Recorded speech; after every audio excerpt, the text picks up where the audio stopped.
অন্তর্বর্তী সরকারের তথ্য ও সম্প্রচার উপদেষ্টা মোহাম্মদ নাহিদ ইসলামের বাবাকে নিয়ে ফেসবুকে স্ট্যাটাস দেওয়ার পর এবার ক্ষমা চেয়েছেন সাইফ আল মাহমুদ নামের এক যুবক। শুক্রবার ফেসবুকে আরেকটি স্ট্যাটাস দিয়ে নাহিদের কাছে ক্ষমা চান এই যুবক। এর আগে উপদেষ্টা নাহিদ ও তার বাবাকে জড়িয়ে বিভিন্ন অভিযোগের কথা জানিয়ে ফেসবুকে একটি স্ট্যাটাস দেন সাইফ আল মাহমুদ। সেখানে তিনি নাহিদ ও তার বাবার নামে বিভিন্ন কথা লেখেন। শেষে নাহিদ ওই পোস্টে কমেন্ট করে এসব অভিযোগের সত্যতা যাচাইয়ে সরেজমিন দেখতে যাওয়ার চ্যালেঞ্জ জানান। এসব অভিযোগের সত্যতা পেলে উপযুক্ত ব্যবস্থা নেওয়ারও কথা লেখেন নাহিদ।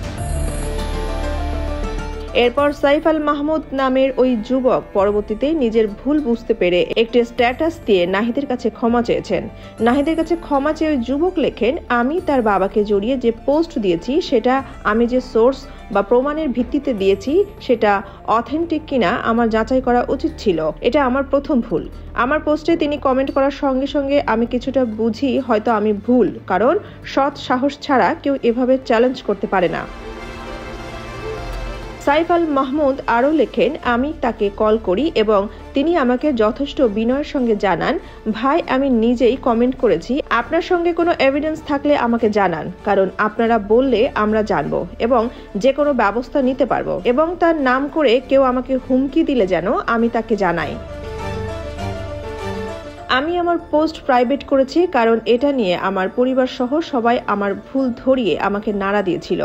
আমি কোনো প্রকার চাপ, হুমকি বা ভয়ে পোস্ট ডিলিট করেছি আমি আমার ভুল বুঝতে পেরে। সাইফ আরও লেখেন, আমার এই পোস্ট রিমুভ নিয়ে দয়া করে কেউ কোনো গুজব আমার পক্ষে বা বিপক্ষে ছড়াবেন না।